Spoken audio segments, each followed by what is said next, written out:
1. A science fiction nerd loved by family.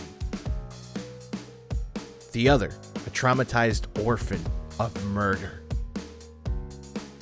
Nicholas the Padawan Slayer Valero will take on his toughest opponent yet. This back-to-back comic book champion has set his eyes on nothing short of a victory, no matter the cost. What have I done to prepare? Everything. I've gone all the way back, since before this little brat was born. I know his techniques. I know what he's gonna do. I'm in his head. It's going down. Trained in the art of the nerd, Valero looks to prove to everyone he is more than just talk. He has shown to fear nothing, calling out people on Twitter and the different fandoms to challenge him on any terms. Continuously thirsting for more, Valero seeks to add another title to his belt, fighting inner demons and pushing his physical fitness beyond human limits. Valero has enlisted a world-class trainer that he ensures will guarantee a victory. Best shape in his motherfucking life! Prime specimen right here! Look at you! Look at him! Those are tears of joy! Look at it! Hey! You got this, man! Nah, he's good. Don't, yeah. You don't need to keep that, but look at it! Mwah! His opponent, Grogu the Child Favreau, seeks the love of his adopted father in hopes that he can be defined as more than just a carry-on accessory.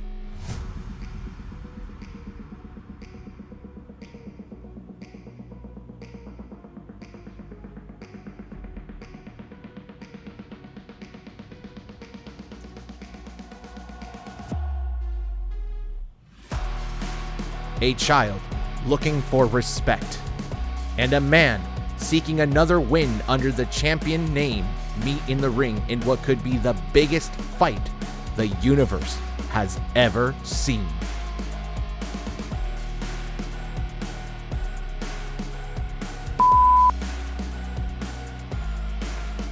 You hear that, Green Man? I'm coming for you, and I'm coming for your daddy too. I'm gonna get you both. I'm gonna eat out of that bowl. I'm gonna have you all to myself all night long. That was way more sexual than I thought. Can we do another take? That's... wow.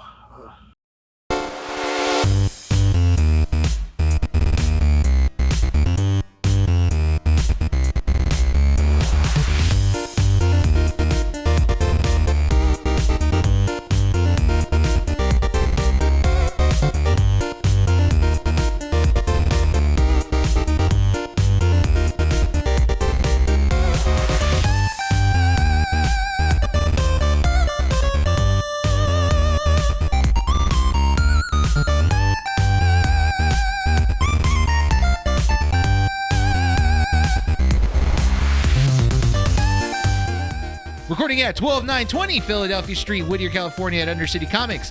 Keeping Up with the Nerds presents issue 138. My name is Bryan. And Nick. Rene. And welcome to the show. Hey, what's up? Woo!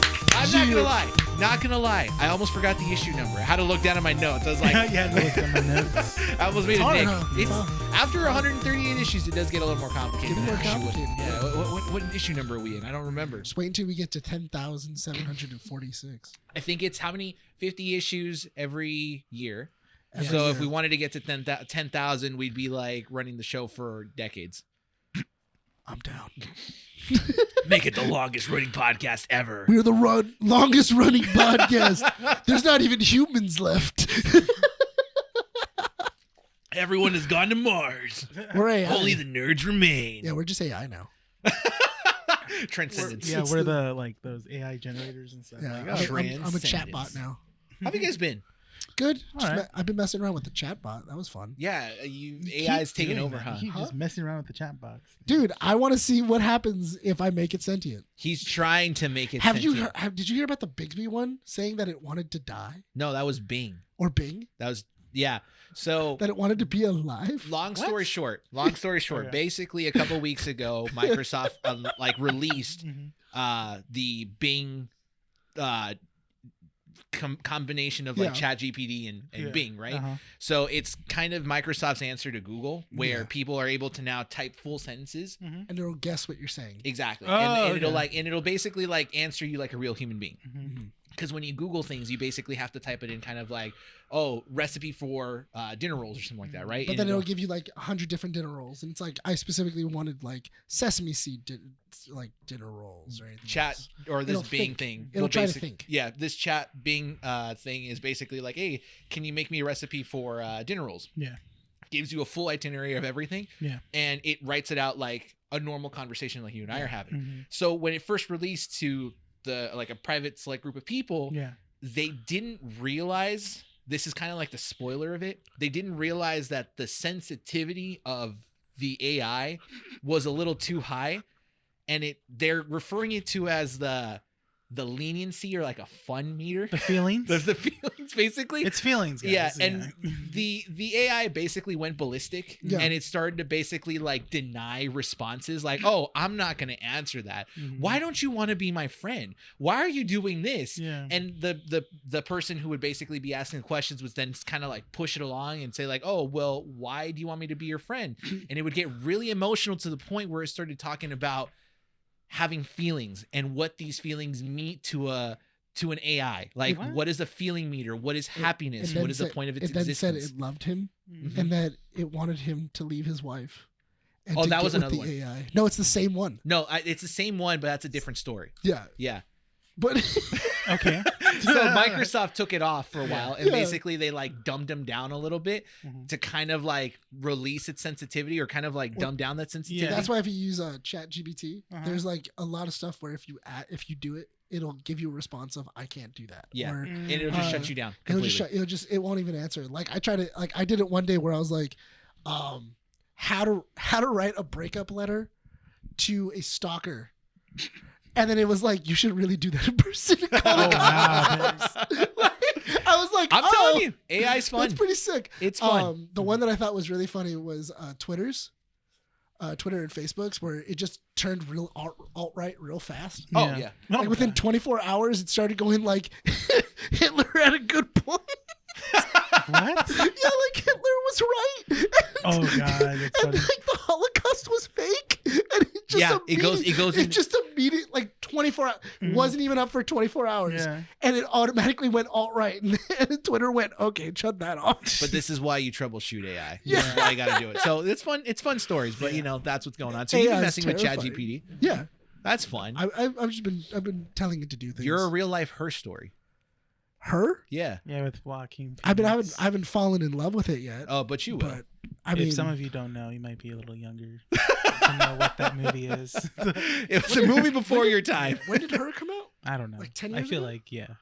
I feel like that's. I feel like it came out in like 2010, 2012. Probably around Her? that time.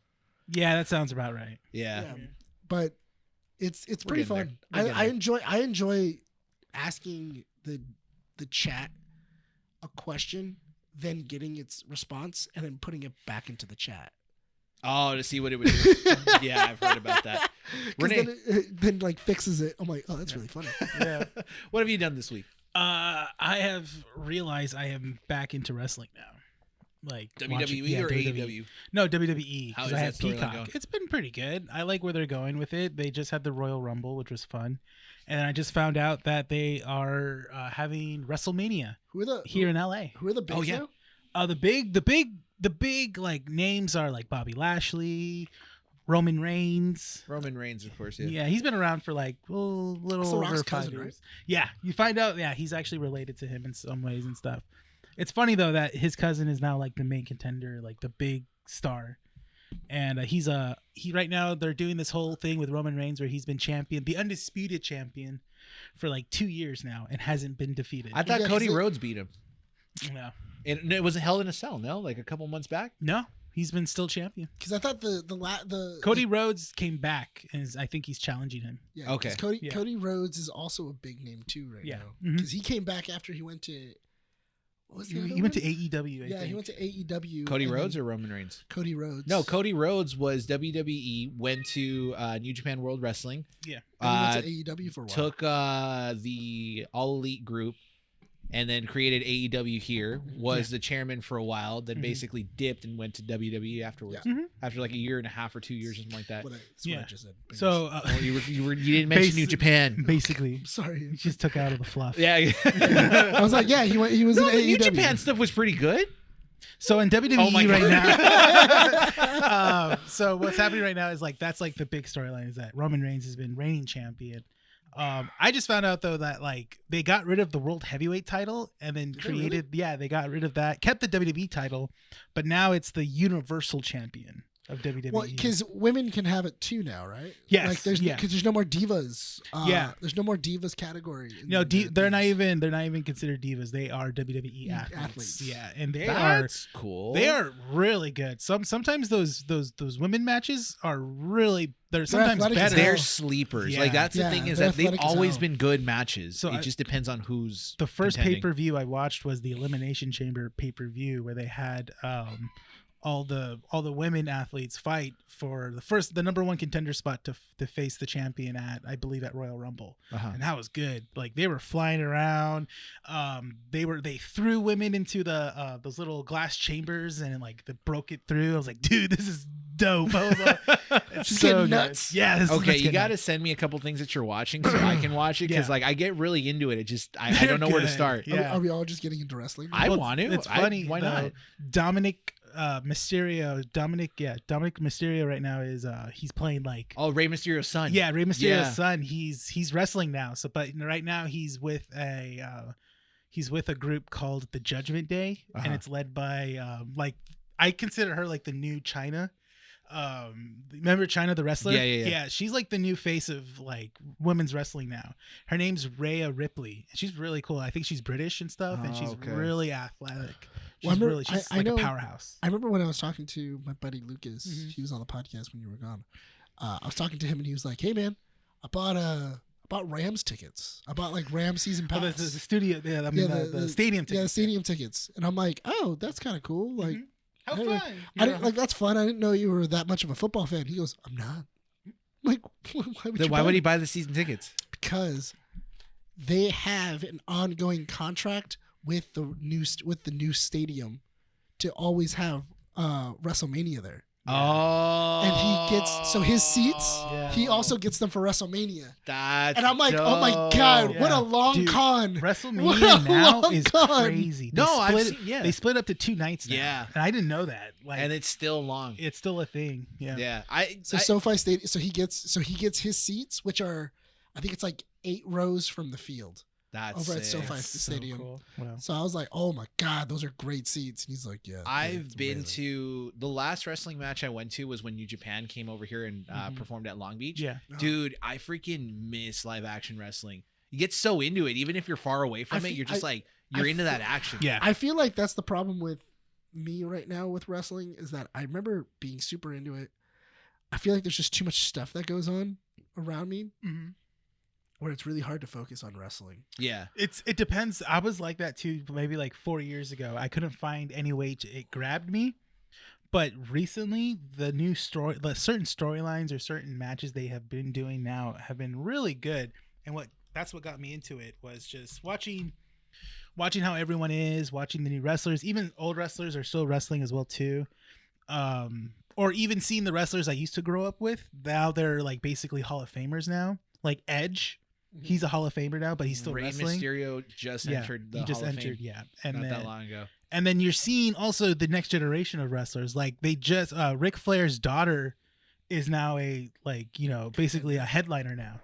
And same thing with I know she was really good. Yeah, and I know then she was also, really, really good. also Bret the Hitman's Hart's daughter is also wrestling as well too. Because Triple H is still in charge, right? He's still the chairman. Yes, he's still overseeing stuff, but I don't think he's like He's still married, right? Yeah. To, But she Vince stepped- McMahon? Stephanie McMahon. Stephanie McMahon, but she stepped down recently. Yeah, and she then Vince was- came back. Yeah, she was gonna be CEO, but then Vince came back because he was supposed to retire. God, I miss wrestling. Yeah.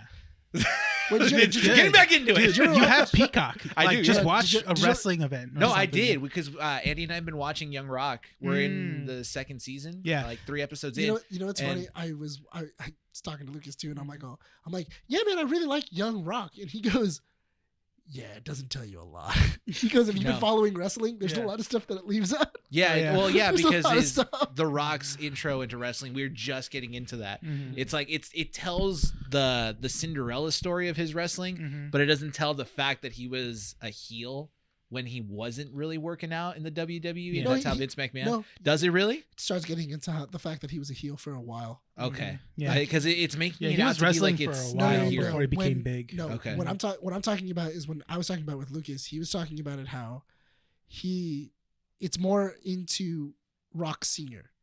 Ah, On like a lot of the stuff he was doing, because they were like, oh yeah, he was, like, oh yeah, like Dad lost the rent again. He was like, yeah, but they're not really going into the fact that he was hardcore a deadbeat. Like he would leave for like months on a time and he would be a deadbeat. Well, Yeah. I think more of that is more like creatively that The Rock Didn't want to badmouth his dad. Yeah, his own father, which which is fine. But but also like apparently like he was also very like, he was very touchy with some of like the other female like wrestlers, and there was a couple of reports about that. I don't know if you. Sorry. What also helped me got back into wrestling was watching the documentaries, certain documentaries or shows on Peacock. Yeah. One in particular, two that I can't stop watching is rivalries, where you get to watch like how like the WWE created certain feuds and stuff like that. One they start off is Vince McMahon and Stone Cold Steve Austin, which is a really great one. That's a great one, It's dude. so good. Isn't there one on Jake the Snake too? Yes. There's one And on Jake the Snake I remember seeing. they did Hulk Hogan and Andre the Giant, and then they did Jake the Snake and Triple H. Isn't it? Jake the Snake, Triple H. They did Triple H and The Rock. They did, and then the last one was John Cena and The Rock, because that's the most recent one. Yeah. And then another good one is Evil, where they talk about all the great villains in the WWE. The first one starts off with Hulk Hogan, where I forgot this happened, where he did become a bad guy. Yeah, when he joined went the heel. NWO. Yeah, he was a heel for a while. Yeah, he was Because he was everybody's hero, mm-hmm. and then he just one day turned. Yeah, it was great because they went into this great little thing where it's like Hulk Hogan always played the good guy. Yeah, Like in the 80s, everyone loved it. Like he was the symbolism of like that's wrestling. He was All Might. Yeah. And basically when he kept playing that role into the 90s, that 90s became more of the grunge era. And they talked about it. They go, that's where the attitude era of WWE happened. Yeah. Where people didn't care if you were a good guy or a bad guy. They just wanted you to be like, edgy. Yeah, they wanted you to take risks. They wanted you to they loved to hate you at the same time. That's when Hulk Hogan decided to do, you know what? All right, let's do it. And it was a secret thing within the WCW where Hulk Hogan was going to turn and he was going to help out essentially the good guys in this match and then just join this new team called the New World Order. And then boom, everyone was shocked. Everyone hated him. I'm still telling you, the Toys That Made Us is also a really great wrestling documentary. Yeah. Mm-hmm. And then they talk about other villains like Vince McMahon, Stephanie McMahon, like how they Vince McMahon, the owner's a villain. No, that he is. You know what's interesting? That Vince McMahon, Stone Cold Steve Austin rivalry that existed. Yeah. My favorite one. It's a popular video. It's the one where Vince McMahon is in the hospital, and then a doctor comes in, and then he takes off. It's Stone Cold Steve Austin just beating his broken leg. It's so great because they know. I do remember that. I love that video, dude. It's popular. He just starts jumping on top of Vince McMahon. See, what I like about the WWE now is that they're not trying to not tell you that like, oh no, it's like this is not, it's real, guys, it's real. No, they know we know it's not real, but it's a show. And they want to sell it to you. Yeah, and Vince goes like, for the sake of the story that we were doing, we had to go this route. Did you ever watch the video I sent you from Max Landis? No. It's Wrestling Isn't Wrestling. Oh wait, I might have. Yeah, it's where he goes through the entire lifespan of Triple H. Yeah. And he goes through the whole thing of like it's closer to Game of Thrones than it is to actual like a sports event. Mm-hmm. That's interesting. Yeah, you're watching wrestling because you want to see the story, and then they create characters specifically that fans are going to react to and stuff like that. It's essentially it is a show you're watching, and they heavily express that, and it's really cool. It's just it's cool to see that like all this stuff that happened in the past and you're just getting all this behind the scenes footage of it. That's what's great about these documentaries. It's interesting because I should get back into it. You should. It's fun. I was telling Andy, I'm like, okay, now that I'm an uncle, right? I have to wait a couple of years until my nephew ends up growing up a little bit older. So Listen, you're an uncle. You've already got the weird mustache. You already have the perv stash. Stop. It's not a perv stash, dude. Why do you label me that way, dude? Why do you looking label at me? Andy? She's like, Dude, you always label me like that. I like his mustache. Yeah, thank you. See? Why do you gotta label She it? can like perp stashes. No, that's on her. Oh my god, dude! I swear. That's her vibe. You know what's funny is that certain women do prefer. I mean, I won't say perp, but a porn stash. It's not a porn stash. It is a porn It's stash. just a stash. It's a nice stash. Thank you. That's Nice- all I needed to nice hear. porn It's purse nice. stash. Okay, my god, dude. Moving on. We got to move on to Okay, comic yeah, strips. sorry. All right, because Sorry, we got into this whole sidetracked. WWE, I will watch wrestling. yeah. You and me Watch, will watch the documentaries. They're fun. Okay, Brian, fine. if I did No, we're done with the conversation and with then the you stash. slow We're dance- done with the conversation with the stash. Now Stop. entering to the ring, the stash. Brian, the stash. Hello. Moving on to comic strips. If you guys are unfamiliar with this segment of the show, it is a small section where we dedicate maybe 2 to 3 minutes, hopefully, if Nick doesn't go on and on and on about the I just thought of, conversation. sorry, I just thought Oh of my God. Nick's entrance. Nick the Mouth Valero. Where we talk about smaller topics that don't merit a 5 to 10 minute conversation.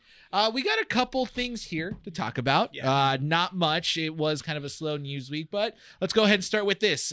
Pedro Pascal, the daddy of the year, apparently is over and done with this whole daddy kind of image that he's taken on. He doesn't like it. No, I think it's because it's gone out of hand. It But then has. He's looked at because he's the type of person to look at all the videos that are made Oh no, from him. he looks it up. Yeah, he does. So here's the interesting thing, because I thought that he was actually done. Have you seen? But it's just Did you see the SNL skit where they did that? yes. Yeah. Oh yeah, dude. Come on. That has been the best SNL episode I've seen in years. Big boy season. But basically, I was looking this up to see if he was actually done. Mhm. I think that he was placed in an uncomfortable position, Yeah. and he just didn't want to go with it. He didn't have an opening to like properly joke about it, right? Because that's Yeah. kind of the only way you can handle this. But basically, the story is coming from Access Hollywood, who posted a TikTok of one of their reporters confronting him about, or not confronting him, but like asking him, "Hey, do you mind reading a series of tweets here where you're basically called Daddy?" And this is at the Mandalorian release, which happened like a couple weeks ago, a couple days ago, right? And he's going through them, and he's kind of like hesitant for like 30 seconds, and he just goes like to the camera, he's like, "Dirty, you guys are dirty." And the reporter goes like, "Well, do you want to read one of your favorite ones?" He's like, "No, but thank you anyways," and walks out. Yeah. And so I was like, okay, that's kind of a little bit weird. Well, no, okay, you're getting posts from Twitter. Yeah. I mean, like, Which is like- Let's also remember he has a family. Yeah. you Like, know? yeah. What's up, Andy? I have a question. You said that this was at the Mandalorian. Why Premiere. would Disney want to have that there? He was probably being careful. That's the other Yeah. aspect, because a lot of people were criticizing the fact that this reporter was like, why are you having him or wanting him to read dirty tweets Yeah. at a children's show premiere Say- yeah. or Say a what show that's meant for a general audience? Well, Yeah. Say what you will. Even George Lucas has even said too, and so is Dave Filoni. Star Wars is for kids. Star Wars is a kid show. Star Wars was made to sell toys. Yeah. It's made to sell toys. It's meant for kids. Everything else. No Yeah. matter how adult the topics may get, it's still a show for kids. Yeah. It's supposed to appeal to kids. Yeah. Yeah. So I'm just going to say this in terms of that. I think it's all fun and games until someone takes it out of hand. And this can go both ways. I'm not just saying, hey, people calling him daddy, well, you should have more respect for him. No, this goes both ways for both genders. You gotta have a fine line. You can find someone attractive, but to basically put someone on the spot this way is a little bit inappropriate. I think the atmosphere was very appropriate at where he was, because I agree with Andy where it was. What are you doing? He's being inappropriate. he's like, Well, this is that atmosphere for it. But no, but you're doing it like you said in a Disney premiere. On the red carpet, there's a place, and there's a little place, too much. yeah, because he has normally he does have no problem doing that if he's doing it for Something else. the channel. Yeah, if he's doing it for Vanity Fair, he'll make fun of that he's a daddy. Remember, like on the lie detector video, he was embracing the daddyhood. he was. Yeah, but that's because he wasn't nowhere near anything that could possibly Be tarnish the construed. brand that he was promoting. Taking advantage of the typecasting he's been given. Yes. And Yeah. that's okay. Yeah. Like, you can do it. to a point. Yeah. If you are put on the spot the way he was, I think that's inappropriate. Yeah. This will go on with this other piece of news that we recently found out. So there's this rumor around. It's not an official source. Like, it's nothing like, oh yeah, this is 100% for sure going to happen. Yeah. But Sydney Sweeney, where did you say she was from? Euphoria. She supposedly is rumored to take the role of Spider-Woman in the Madam Web I think movie that Sony is trying to move forward. We don't know what iteration of Spider-Woman she's going to be playing. More than likely it could, you never know. We said that about Morbius, and then Jared Leto was just like, nope, taking over. Here's my 30 Seconds to Mars money. Make it happen. Done. And he also probably gets funding from the cults that he has and several people that follow. Dude, every person that follows, give me $100. Yeah, there you go. But you had an article that basically said that she could be playing Julia Carpenter. Yes. And there's also the possibility that she could be playing Jessica Drew. Yes. But Julia Carpenter is a blonde. Naturally blonde, which she is. And Jessica Drew is a brunette.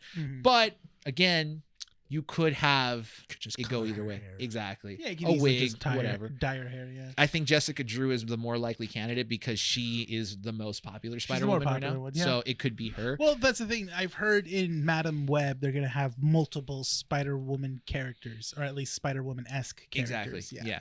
Now, the reason I say that this kind of coincides with the whole Pedro Pascal thing is because it does bring that aspect of like, okay, the inappropriate side of the internet, right? Are you trying to say that Madam Web needs a daddy and Pedro Pascal? No, that's not what I'm saying. If you're talking about because the actress, she appeared in a HBO show. Yes, but also keep in mind, spider suits are very skin tight. Oh yeah. Yeah. Well, she revealed more than that in Euphoria. Of course. Oh yeah, but people just get like, all horned up over that kind of stuff, right? And that's called MrSkin.com, people. All right?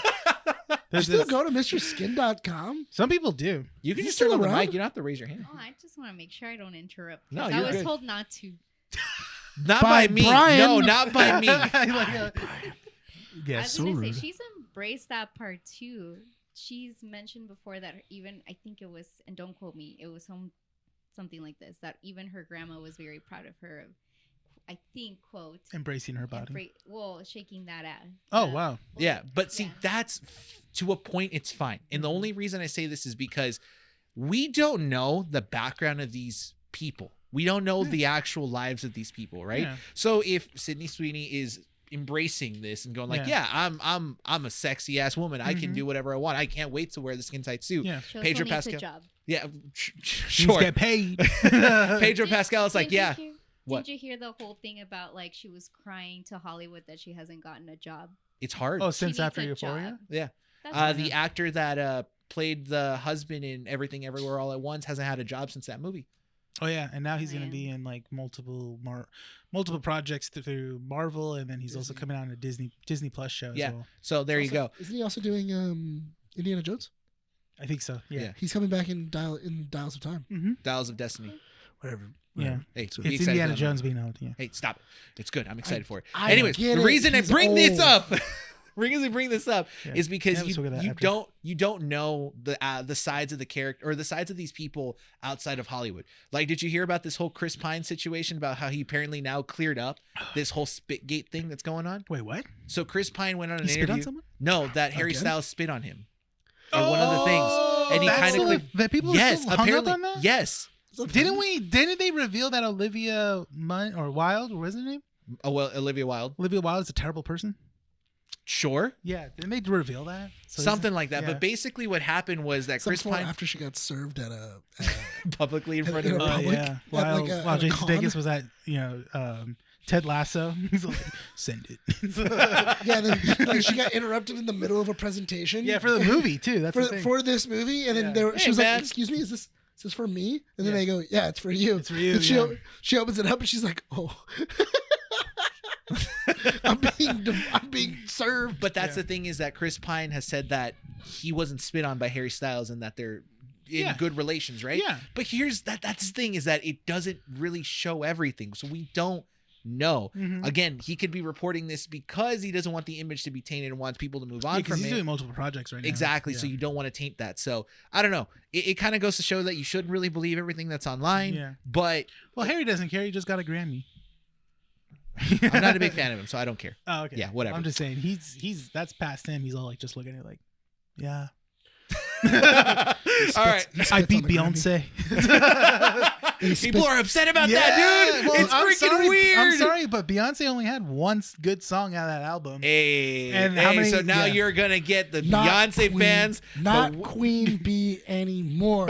Now we're styling. Maybe do an album that has more than So- one good song. So Nick is getting attacked from every end on Twitter. You just angered the Queen Bee fans. You're acting like they listen to a bunch of chubby Hey, Mexican nerds. you never like, know, on the dude. internet. You never know. They could clip it, goes online, you're dead the next Hey, day. fool. Dead the next day, at least I Dead. got recognition. Like, I'm not gonna Died a lie. hero. Listen, if I die and Beyonce said my name, I think I'm okay with that. yeah. All right, sure, why not? Yeah. Trying to, Moving on. In other news for the weebs and the world, Attack on Titan finally drops its first episode on Crunchyroll and Oh, Hulu. okay. So Yes. it did. Okay, So I it don't have did drop. Crunchyroll. Yeah. That was Where's weird. it? It's on Hulu too. Where did wait, it dropped already? Uh huh. First episode First on episode. Crunchyroll. So that was the thing is I thought because I saw reports that it wasn't dropping because this morning. Like there was like articles coming out going like Japan already got Attack on Titan. Why don't the Americas get it? And I'm like, dude, shut up. Because that's No one cares about anime.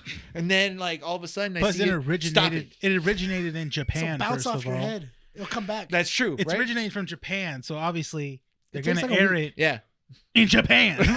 Like, well, because Didn't you know they still like have to like snail mail this whole thing, dude? They have to when snail they- mail the No, because they run it dial up to send it to you. They Like, run it off a floppy disk still. usually it takes like a day. Usually it takes yeah, like a no, day it or two. does. Like, because like it would. So normally it does air by this day, on a Friday, and then we'll get it Saturday morning Who or cares? late at midnight. No, it's just we're talking. That's just- we're that's appealing the to way the anime anime works. people, aka weebs. The You know? friggin' Yeah, you. no, not me. When we get into Creed and then you start explaining how much, wow, it really showed all the anime inside of Creed, I'm going to say the same damn thing. I'm not a weeb. I'm going to look at you and be like, oh, well, how do you know that, Brian?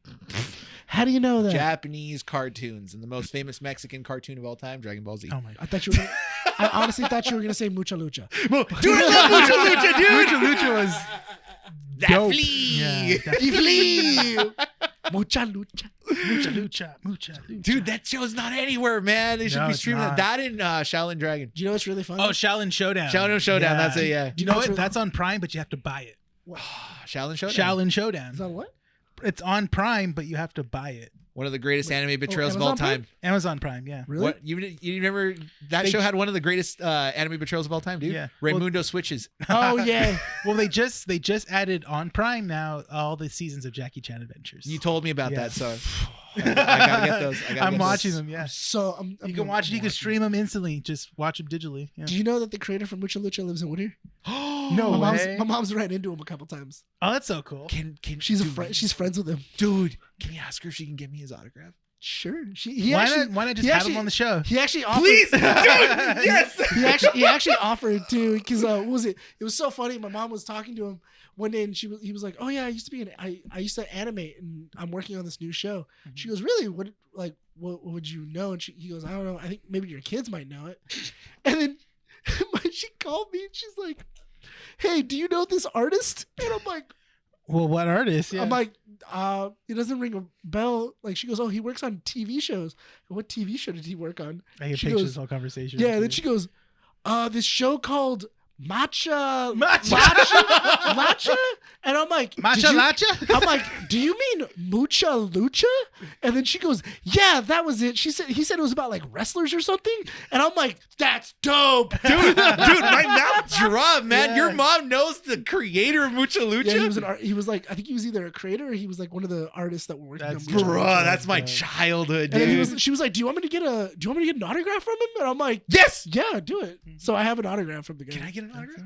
Can No. you get him on the show? I can talk. I can ask. Okay, yeah, please. Yeah, That'd be that'd be awesome. cool. That'd be hilarious. Dude, that'd be great. He's working on a brand new show too. I What want show him to is he working revive I Mucha don't Lucha. remember. She was telling it to me, but I Supposedly she was they're thinking about reviving Mucha Lucha. Reviving. Yeah. You got too excited, so you slurred your words. I'm sorry, Your dentures All right. fell out. Sure, thanks, man. Moving on. Portlandia and Basket's co-creator, what's his name? Jonathan Crissell is set to direct the Detective Pikachu 2 sequel. It's okay. Move on. You've seen the movie. Yeah, no, It's good. I enjoy it. I just don't know how you do it. I don't know either. Because Detective Pikachu kind of ends in a perfect little space. Is Ryan Reynolds coming back? Or would he come back? I don't think so. The way it ends is it wraps it up nicely and gives it away. Of that Pikachu, like his Yes. story's done. Do you want us to spoil it for you or Go no? ahead. I'm probably not gonna. So Pikachu is Ryan Reynolds' Pikachu, and he is the main character's dad. He was dying, so Mewtwo put Ryan Reynolds inside Pikachu, and that's why he Can talk. That's why he can talk like a normal person. Really? And that's why he's connected to his son, and so it's him and his son trying to figure out what happened to his dad, and then later on, he's able to separate them, and then you then get Ryan Reynolds' dad. And Oh, Pikachu so that's how they goes- explain the whole talking Pikachu. And then that's how Pikachu turns back into a regular Pikachu. Okay, is that what happens in the game or something? Like I that? don't know. The game's completely No, different. Detective Pikachu is completely different. Yeah. Okay. So I don't know. We'll see what happens. Also, but it's remember, interesting. Pokemon can learn to speak English. Yeah, Meowth. Yeah, because Meowth did it. It's Yeah. just, but it takes time. Yeah. Other Pokemon are lazy. They're Wobbuffets. They don't get off their butts and learn English. Yeah. I'm willing to throw him into hand-to-hand combat. This in more Pokemon news. Should be a red flag for a bunch of people that are into the Pokemon games.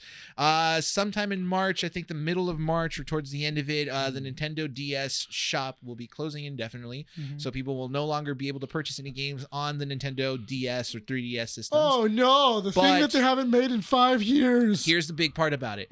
And this goes back to the idea of like video game preservation because Nintendo sucks at it so much. Yeah. The Nintendo DS store is the only way to affordably access Pokemon Red and Blue and Yellow, Pokemon Gold, Silver, and Crystal, and I forget which other one. I think it might be those 6 games. But once it's done, you are not allowed to purchase them anymore. So people are basically saying if you already have them though, you should be fine. Okay, but you know why, right? Because they're going to take them away, and in 5 years they're going to open up a virtual console that's going to be called the Virtual DS. So that's what pisses me off, though, is because supposedly, I didn't know this, that you can connect those. You've met Pokemon people, right? They're hardcore into collecting the digital, the digital sprites. That's what they want, right? If you play Pokemon Red, Blue, I just got You just if you Go on. screw you, dude. You didn't say no. Yeah, I know. Because I'm not, dude. I just told Andy on the way over here. I'm like, you know what? We should play Pokemon TCG. You cuddled. And she was a like, Charmander. that's a cool idea. Just like, She said you took a Charmander to go watch Detective Pikachu. Yeah, it was my Charmander, dude. There you go. That's all I need. that was already his proved starter. it. Whatever makes him happy. Yeah, Whatever thank makes you. anyone happy. Thank Also, you. See, that's what a mom says to their child. What are you saying, dude? I'm just She's saying. my wife, dude. You went way further with that joke than even I wanted to. No, But now that we're here. Yeah. No, I was just saying that, like, that's the tone of like, you have an eccentric kid and you're just supporting them because that's what they love. You know?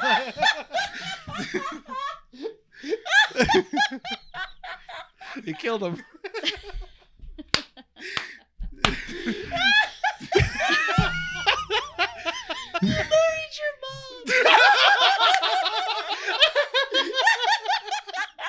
Did you? No. All right, well, let's break this down. Let's have a Dr. Phil moment. What characteristics of your wife does your mom? No, I mean, I'll be honest. I'm essentially dating my mom because Mandy does remind me a lot of my mom. That's why, because my mom's dead. Whoa. Yeah. It's got so dark so fast. Yeah. Oh, My mom's Poor dead. So I'm Nick. dating Yeah. my mom. He's in an awkward position. 'Cause both his Are you parents dating your still- mom? Or are you dating your dad? Whoa. No, it's so much worse. I'm dating my brother. So much worse. It is so much worse. Do you know how awkward it is when they bond over stuff? Stop. And then like she'll be like, oh yeah, I get really testy when I'm hungry. And then I talk to Jonah, and then he goes, oh yeah, your brother gets really like upset when he's hungry as well. 30 minutes into the show, and Lewis is probably listening to this part of the shower. He has an accidental slip laughing too much. Hey Nick, I didn't know you were dating your brother. Honestly, I am. It's funny stuff. But Well, you know what's messed up too? what? Justin's also dating his brother. Because me and Jonah are alike, and him that's and funny. Monica are alike too. That's funny. That's weird. It's really weird. That's weird. kinda Can we weird. move on from this? Because I don't want to talk about dating siblings, dude. That's just weird. Okay, yeah, but it's okay dating your mom? Hey, he's dating his mom. She's dead! That's not the same thing! He needs that. Give it to him. Well, if you guys are into Pokemon, long story short, go get them on the Nintendo DS shop before they're gone mid-March. Also, if you guys want to get the Ash Greninja, there's a couple things. Go to cerebi.net. That's how I get all my information. So moving on. Just ask your mom first. Yeah, just make sure to get approval from your mom and or wife. Either one. Oh, man, this is Look great. at Andy pulling in with that. That's why she's executive producing now. There you go. All right, moving on. Funko Pop is set to throw away $30 million worth of product just straight to the trash. Dang. Where? Wow. We don't know. Nick wants to find In the desert, right next to the ET cartridges. It's right next to the Atari cartridges. I can just see it. I was just gonna say that. Damn it. No, because I can see it like they're just filling it up. You see Nick running. Wait! Which one's the Star Wars one? Is this Batman? You know what's funny is Just picking through it. that's probably a real thing. That's like 80% of that is probably Star Wars and Batman pops. Yeah.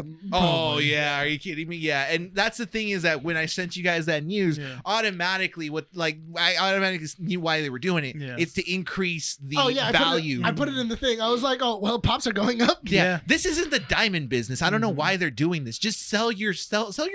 Yeah. You know, or at a reduced rate. But apparently, it's not financially good enough for Funko Well, to basically do this. in the They're getting rid of old stock that's taking up space. a little behind the curtain right now is through recently when we buy our pops through the distributor that contracted through Funko. Originally, like a year ago, we had to sell them at a rate of $10.99. Now, after this new year, they said, well, starting soon, you guys have to raise the price up to $1. They're like, okay, because now they're grabbing hype. They're becoming more and more integrated into 11 or 12. It's $11.99 now for a standard pop.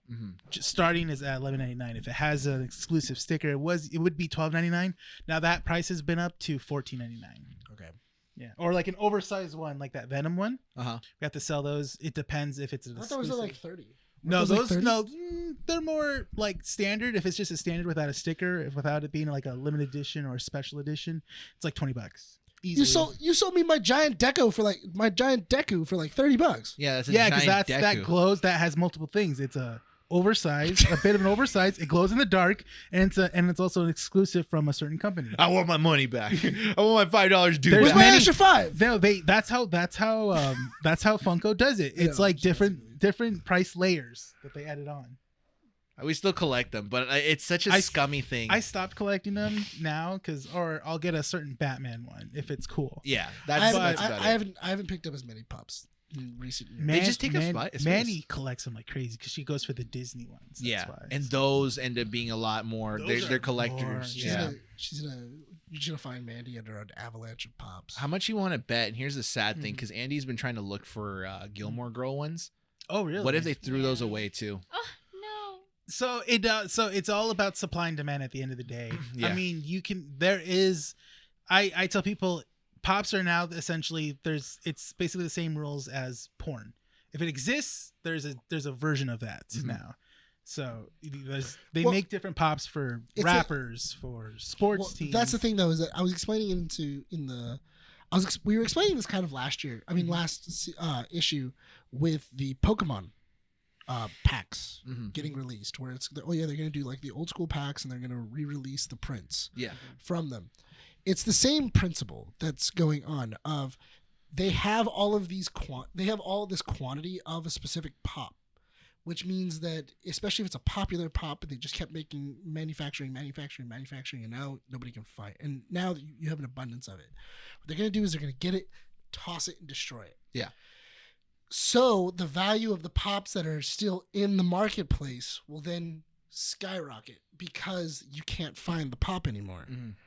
And then that's how your marketplace keeps on going it's up and down. controlled market pricing, basically. Yeah. Whatever. I mean, here's the idea of it is that it's kind of interesting that this information's coming out, but I don't think people are going to care enough to not stop buying pops. Pops are still a popular Going thing. to every landfill I can find. Just go where they buried the ET Atari cartridges. You're fine. They'll probably Didn't they find end up stuff. fighting us? Yeah, they Yeah, did. they're still. I think they're still They're out still there. Mhm. Yeah, no one's gonna pick them up. So Because nobody wanted it when the ET game came out. Why would you exactly, still want it's it a now? broken game. So last piece of comic strip news before we move on to our main topics for the issue. Keegan Michael Key, Charlie Day, Chris Pratt, and Jack Black all went on the Kelly Clarkson show.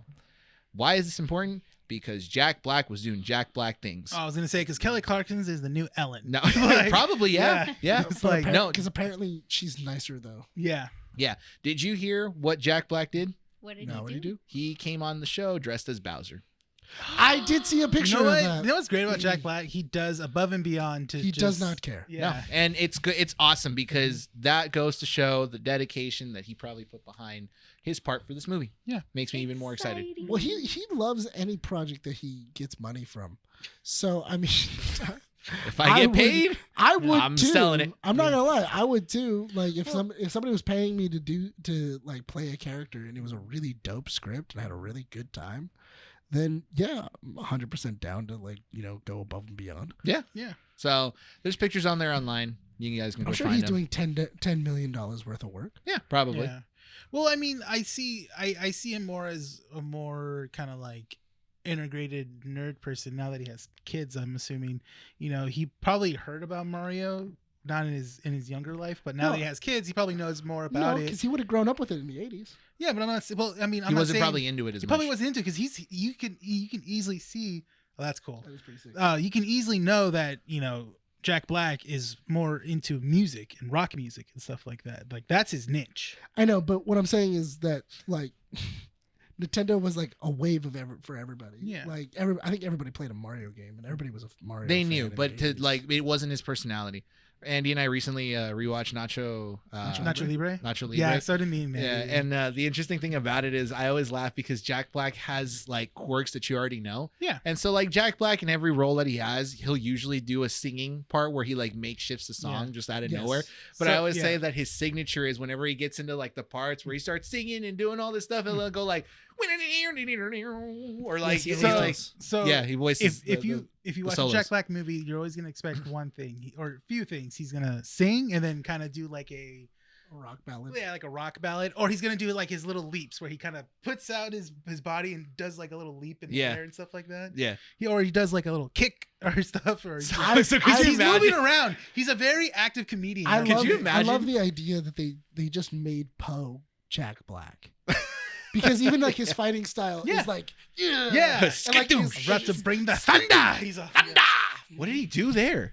They had to censor his balls. Okay, cool. That's awesome. Could you imagine Bowser just doing like a Bowser's balls? Yeah. no, in the movie he's You just actually see him like in the game. he's like singing. He's like, I got Princess Peach. Oh, he ripped. Oh, No, they censored. Like, Oh, because that whole you area. get to see Oh, because it was his, super tight. his camel tail. Yeah. that's Probably 'cause it interesting. was super tight. Well, we got to wrap up comic strips because we got two heavy weighted Bryan, topics for this issue. can you wear a Bowser outfit like that? I'll wear a Skin tight? Yoshi. Skin tight? No, I'll wear a He's worn Yoshi a one. Santa. Stop! You need to stop. Whoa, what? No, Yes. no, Please no, keep no, no, you said no, it. no, You no, said you it. said it. You Stop. come out now. It's out there Oh my now. God. Come on, Go ahead. let's go. Why? You know It what? was This is so- why your mic You needs brought- to turn no, up no, You now. brought her You today. brought I know. her. She Yeah, because she's live with the helping out. consequences. That is your fault. Just keep talking. Yes, please. And I need to see photos or it didn't happen. No, we're moving I on. think I have a photo. Stop! Pull it up. Pull it No, up. babe, babe. You're No, you're not married. on the What show. are you gonna do about it? I'm gonna tell her no. It You're was married. a romper. It's a romp. It's a It's a romper? romper. It's a What? romper. Oh, You I'm gonna get stickers made. Yes, we're sending him to Lewis. He's gonna get him done. Boba Bryan and Santa Bryan in a romper. It's the holiday edition. You know, no, you laugh, but you know people will buy that. I know they would. I know they would. I'm trying to be a director in Hollywood. Merry right? Christmas, guys! Get the holiday edition. Keep it up with the dirt. Dude, I'm gonna put that Dude, on. I just felt my shoulder pop out. I'm gonna put Santa Bryan on my back of my phone. Can we move on to the No. topics, please? No, Okay, we're gonna. no, Yeah, we go have ahead. to because All right, no, we're let like Let 45. me find it. All right. You're- Andy, you after do the you? show. After the show. No, during the show. No, they cannot put it on I will camera. say this. We're I will- not gonna okay. put it on camera. No, we're not gonna put it on camera. We're gonna do it after the show. Okay, we'll fine. do it Fair. after the Okay. But she still needs to So, look. can we move on to our other topics? Wait, I'm not gonna forget that. So go ahead. Yes. All right, so now we got to talk about The Mandalorian. The first Yes. episode premiered last Wednesday. Stop. It's on camera. Give me. I want to see it. Oh. That broke me. Oh. Don't show the camera, but that. Sue me. Where'd you get that? Like, where'd you guys find that? Why Do aren't you not this, show the camera. Why aren't you this fun? Yeah, I want to be at a Christmas party. I want you to wear that, dude. Is this a video? Oh my god, they're so tight. Why do you have lightsabers? What were you doing with the Dude, it's lightsabers? getting amped up. Alright, give it back to Andy. That's Oh Oh a great photo. That's Can a great you send it to photo. No, send it in the group chat. Yeah, send it to me real quick. Yeah. I need it so I want change- Manny to see that. I'm gonna change his collar ID. Dude, no, dude, you were rocking it though. That's why, yeah. like, dude, not to be honest, you were rocking Yeah, that. you were. Did you shave your legs? No. There's some Holy good shit. thighs. There's some good thighs. Dude, nice Good thighs. thighs. I Credit to your appreciate thighs, man. You guys wish you could. So See I just want you to like that was good. put your thighs and wrap it around my head. I'm gonna see. And, If like, he, I I'm wanna, gonna see if he'll let me. I'm gonna make a sticker out of it. I want to make a sticker out of this. I'll have a sticker of that. She wants a sticker. Put on my water bottle. Hey, yes. 138 issues is where I die. Oh man. I'm telling you right we're now. calling it today, folks. There are 138 issues. I'm dead. Oh my god, dude. Andy sent it as in the chat. It popped up on his phone. I love this. Good. That was This is good. such a great episode. You know what I want? I want that experience again to see it for the first time. Like I want to be in that moment again. Just see that. That was amazing. Yeah. Can you wear that this year for the show, No, please? no. Oh, Okay. what do we have to do in order for us to see it? Let's move forward. Come on. We got to move, dude. We're 50 minutes We're in, and we 50 haven't even minutes. talked about the two main topics. All right, we'll go. No, you have to carry the show now. You mentioned this. All right, fine. Mando. Mando. All right, so this episode of Mando, it was a good episode of Mando. It was. It was a good first starter. season premiere. First season premiere. The only thing I thought was kind of weird. Hey, we're though- moving forward. You're We're the one moving that's forward. still. You're the one Stop still thinking of hanging the out. past, man. Yeah. I'm stuck in it, all right? I thought it was. I did think it was kind of weird in the recap. It didn't mention what happened in Boba Fett. Yeah, you know what? I thought that was that's kind the of thing. weird because if you were somebody who did not watch Boba Fett, Yeah. and then you came into it, and then After you were watching, season 2. yeah, then you were just watching the armor, and you were going through the whole like, you know, the whole putting on his helmet and the whole ritual, which was really cool because they were Yeah. taking stuff a lot of like Christian religions. No, wait. The Book of Boba Fett did include one part in it. Mhm. It's when he approaches the Mandalorian blacksmith, and she says, "Did you take off the helmet?" And Yeah, he says but- yes. but it doesn't. Okay, but here's the things that it didn't. It didn't say. show the Boba Fett parts. It didn't. No, it didn't show one Grogu coming back. Two, it didn't show Mando getting a new ship. That's true. Yeah. It didn't show all these things. So if you were a person that did not watch it, and then you see Mando swooping in a Naboo starfighter Yeah.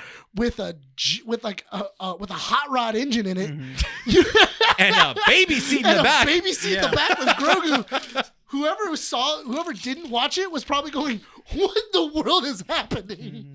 Like, what happened? How did he get Grogu back? Yeah. Where did he get this He ship?" just gave him away. Now he Yeah. got him back. Like So He chose me. well, okay. So not only that, but also they were saying that in the time that it took for Mando to find Luke was 4 years. Mhm. So the events of season 1 and 2 are 2 years each. Yes. Then Grogu was away with Luke for 2 years. So it's been a grand total of 6 years. And you can see that when he goes back to the outpost with Grief Karga.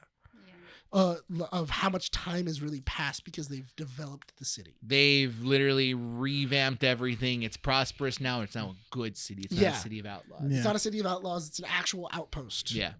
So that's awesome. That's really cool. I'm glad that Dave Filoni and Jon Favreau are giving you. It's been some years because in reality, everything's kind of quick inside the show. If somebody were to go, this has been maybe a year, maybe 2, I would have believed it. Yeah. But it's been some time since then. I think if one thing, that's one of the cons about this incarnation of Star Wars storytelling is that the time is not being explained a lot. But the thing is, you can tell that time is going by your surroundings. It's kind of the same thing inside the original series, because you knew that time had passed from 1 to 2, from 4 to 5. Well, usually you get told that in the rolling. Usually you get told it's been 2 years, or it's been a year, or it's been whatever. But yeah, so you get all that. Then you also have Mando going to his greatest hits. He went to go see Grief Karga. He's trying to get to Mandalore. That's his big thing, because Mandalore they believe is poisoned, but he wants to take Mandalore back. He thinks that he wants to get to the springs, but to basically have the only way to get down atone for his to atone for being apostate. That's why the episode is called The Apostate. Here's the interesting thing about it, right? It's that I kind of, now that you say it, that like they didn't mention a lot of the stuff from the Book of Boba Fett. There is a key piece of dialogue at the beginning where they reference the fact that the blacksmith, I forget her name, but she says to him, it's like, you're just the armorer. The armor, right? She basically says like, you're no longer a Mandalore because you took off your helmet. It's a line that was repeated in the Book of Boba Fett. She repeats it again as if like, it makes sense in context because he's coming back to basically see what's going on. But you haven't seen this this altercation. So when she says it, it's kind of like, I've already told you you're not welcome here. Yeah. And then, but if you never saw Boba Fett, you were like, why is she so upset? Like, I don't get it. Not only that, but also, they did not show the Darksaber. He mentions that he has it. They haven't show it. They haven't shown it yet. He does go to see Bo-Katan. He's trying to see if he can get. You did find out that the Mandalorians, once she didn't get the Darksaber, her entire faction just fell apart. And everybody else got absorbed into other factions. So that means that there's multiple factions all over the galaxy. Also, like I said before, we went to Grief Karga. We're going to get the IG unit back, which is awesome. Played by Alan Tudyk in the first one, right? No, it was voiced by Taika Waititi. Thank you. Taika did it the first time. And he was also... Alan Tudyk was in Rogue One. Yeah. The droid in Rogue One. Yeah. Not only that, but as they were traveling around, Grogu sees things he sees the nature of the galaxy. So before we get to that part, because that is a big part about it, let's quickly just go over our thoughts about this episode, because that part, I know where you're getting to. It is an important detail, and I do want to discuss it a little bit in length before we get to our next topic. But for me, this episode, I felt like it did what it was supposed to. It's a short, sweet, simple story to get you back into the game, to kind of get you back into the story, to get you involved in it, right? It's essentially telling you where quick. Everyone's at. Yes. Yeah. Here's the setup. This is what's going to happen. This is the main mission. There's a side quest and trying to find a new circuit board for the IT unit so that basically he can get the... It's a side mission. That's kind of like a side mission. It's a side mission. That's essentially what it is. So he can get the, gears rolling again and get back to Mandalore. It's kind of like a loyalty mission. Yeah, basically. It felt like like when he was just like, well, you can go get the circuit board or you can just go to Mandalore. And it was like, yeah, I feel like this is a loyalty mission. I need to go get the circuit board in order to do this correctly. Yeah. Get the circuit board. It was a super simple, easy, sweet to the point episode. I love the way that it was directed with just the big fight at the beginning with that giant lizard fish. It was so well done. You can tell the intensity is still there, that Favreau is still making this a Western. That draw that was going on, the duel between the pirates and that was great. It was so good. It was just so directed so well. And I have a feeling that pirate's going to be a bigger thing later. Yeah. Which is also interesting too, because if you look at their ship, you can actually see that they're using an old separatist battleship. I thought it was a hammer. Oh no, a hammerhead. No, it's not. It's not a hammerhead. It's an old separatist battleship from the Clone Wars. Yeah. So you can see how all of these things have been repurposed in the galaxy, just like in what's it called? Inside of the Bad Batch, they're using the tanks from the Clone Wars, droid tankers, in order to take over Kashyyyk. Question real quick before we get to Renee's part. Yes. He mentions the New Republic. I thought that was disbanded. No, so there's the Republic, because there's the old Republic, the Republic, which is the Republic, prequel, which was the prequels, and then the New Republic. Then you have the Empire, and now you have the New Republic that was it like Leia and them formed. And the New Republic basically exists, and you have the Resistance, who was a small faction away from the New Republic. So the Resistance. So Leia forms the Resistance because she sees that there's a separate sect that's going to become the Rebel Alliance. Yeah, basically. Rebel Alliance 2. But what happens is that she sees that there's a sect of the Senate that misses the Empire because they were getting rich and they were able to get more power. So they want to bring the old ways of the Empire back. So she can see that there are half the senators that really want that. She separates off, makes the Resistance to fight against these emperors. These emperors are able to find and fund the First Order. The First Order are then able to destroy the Hassians, which are the Hassian system, and just destroy the entire New Republic. The New Republic. That's the face of the New Republic, essentially. Yeah. The Senate, at least. Yeah. Renee, what'd you think of this episode? I two things. I liked how we're getting Carl Weathers' character. He's like leveling up on his own time. Like every time we see him, he like last time we saw him, he was the marshal. Magistrate.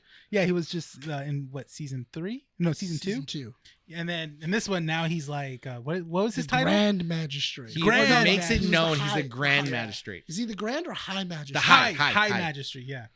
And I loved how we talked about it with Nick when we saw each other on Wednesday. Yeah. Yes.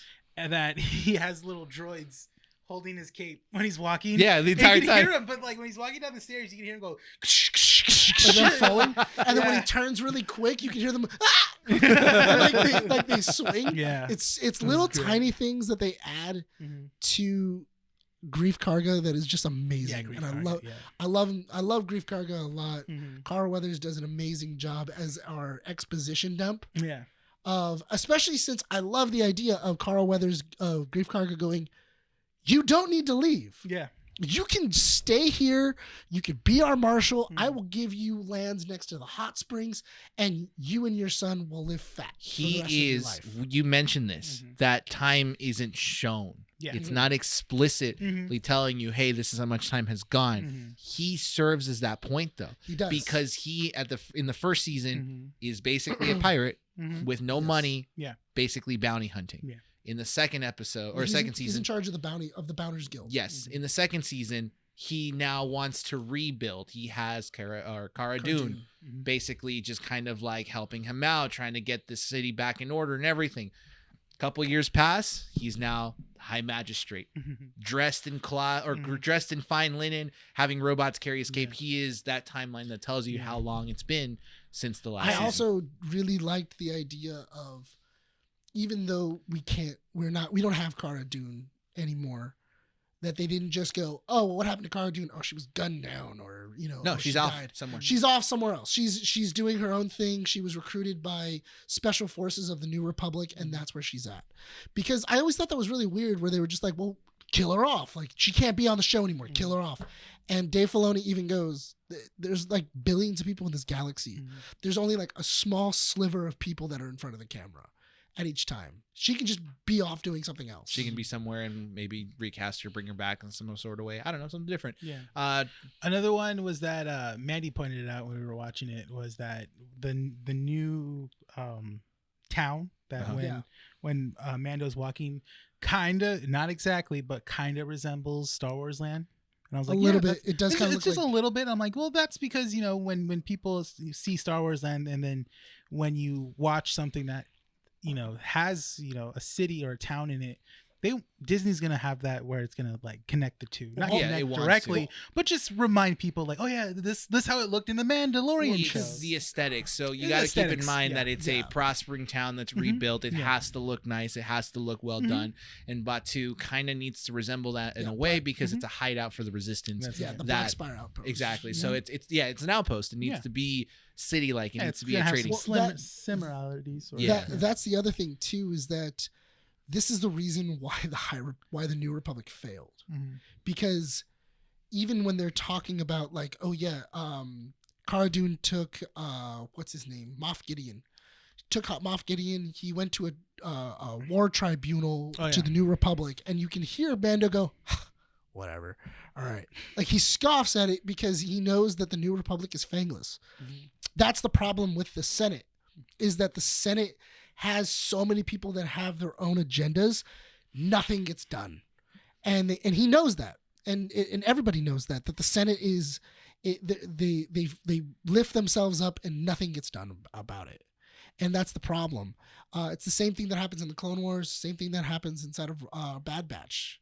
They even have like a huge thing inside of the Bad Batch where they're trying to get clones some kind of reparations or money, or even because they're retiring them and everything else, and it can't go past. Like it's everybody just keeps on rejecting it, even though a lot of people are trying to get it passed. Any last thoughts before we pass the torch on to Rene or to Nick? No, all good. So go ahead and tell us what you think about this episode, but lead into the whole thing about what we saw. Yes. In the show. So it was really good. I love the idea that they're really showing you a lot of lore on Death Watch and how exactly they, induct new inductees, because that's what it is. This is Death Watch. And as they're kind of going through all these inductees and everything else, you can see that the new kid, he was a Vizsla. So I'm assuming that he is, what's his name? Jon Favreau's character, the big guy.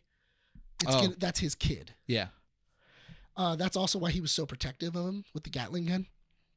But I love the idea because now he has a kid that he's trying to protect, and Mando has his own kid that he's trying to protect.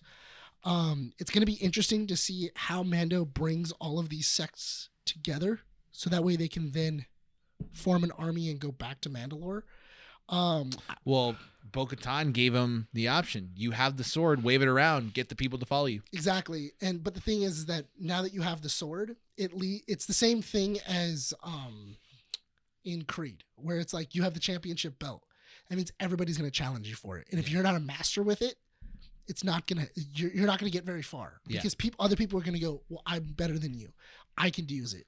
I'm going to challenge you for it. And it's going to happen over and over and over again until you can prove that you're the best at it, in which you can't be the best with the Darksaber unless you're over your own stuff. Yeah. Like you have to be solidified in your identity and who you are and everything else. They actually put it away behind a lock and key in a way that's makes sense story-wise, which is good. Yeah. So explain to us what we saw when Mando and Grogu were Mando traveling and at Grogu light are speed. traveling through light speed, and it's kind of interesting because what it looks like is it kind of looks like a squid. You said you were like, yeah, the squid things that were in there, and it was going at light speed, which was really weird.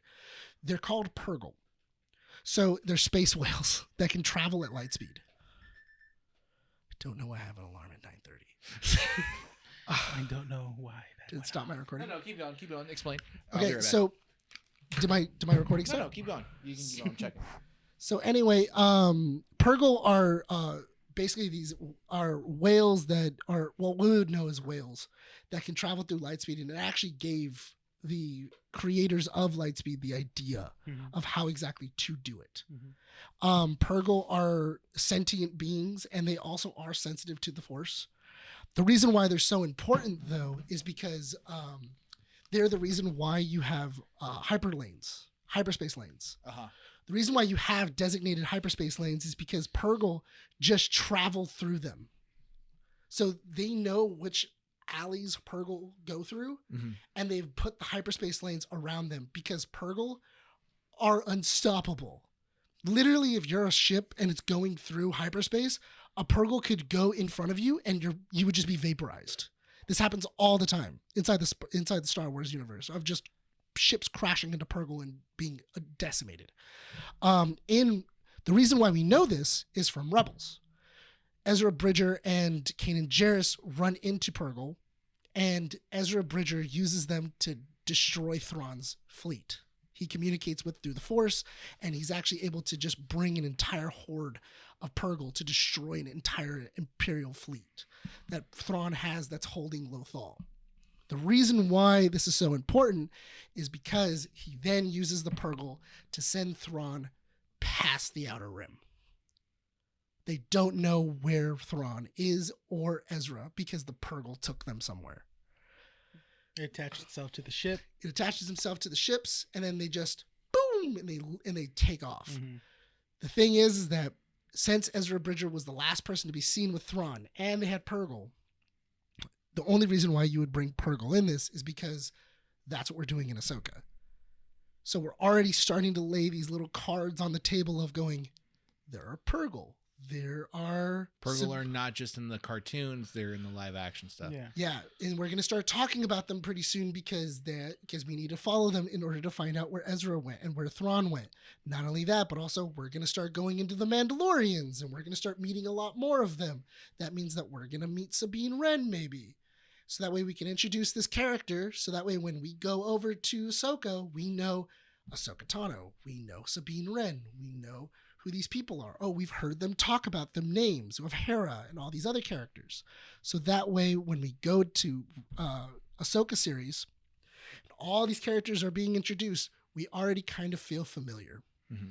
Yeah, it's a way of like, okay, I want to show my Clone Wars / Rebel characters in live action, but I got to find a way to subtly introduce them to the general fans in case I can start doing what I need to do for Ahsoka. Gotcha. Because if you just jump straight into Ahsoka without watching Rebels, that show is going to be confusing. Mm-hmm. Because it's just like Ahsoka Tano was looking for a Jedi that then was sent out by space whales with Admiral Thrawn to pass the Outer Rim, and now we don't know where he is. That's a weird plot for a show. Yeah. It'll be interesting to see where this heads into. Second episode, I don't think they've really teased much about it, and I'll be honest, the end of this first episode, it leaves everything wide open. We can see him going into Mandalore, we can see him trying to find the circuit board. I feel like there's still a lot to be discovered, and I feel like Favreau and Filoni are doing this on purpose. They don't want you to predict. They want you to be along for the ride. I think that right now he is going to try and find other Mandalorian sects.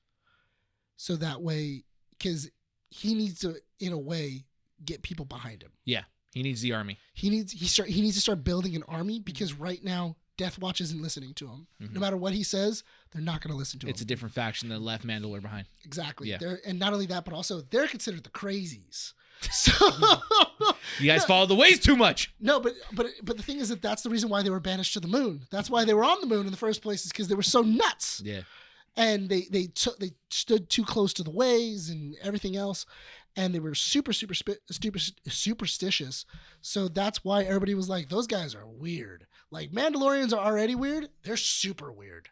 I told Andy that when we have our first kid, I'm going to do the ceremony that we saw in the first episode, where he like seal a helmet on his head and say you're never taking it off.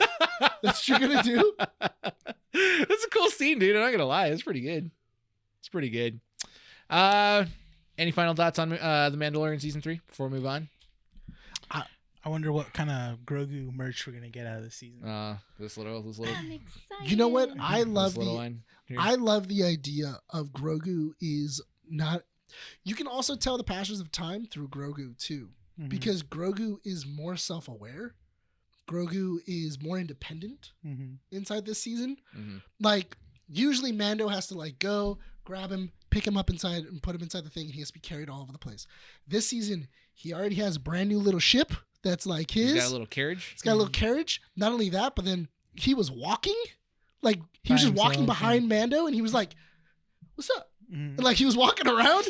He did the same thing that every small kid did when they went to their dad's office and just started spinning himself inside of a chair. That scene so much, dude. Why? Dude, I was about to lose it when he picked up that Boba Frick alien looking person thing. Oh, He's yeah. like, down. I was like, dude, we're freaking kill him, dude. He's not a pet. He's not, dude. I almost lost it. He's one of my little thought he was favorite. gonna eat him or Yeah, what? dude. I was like, why?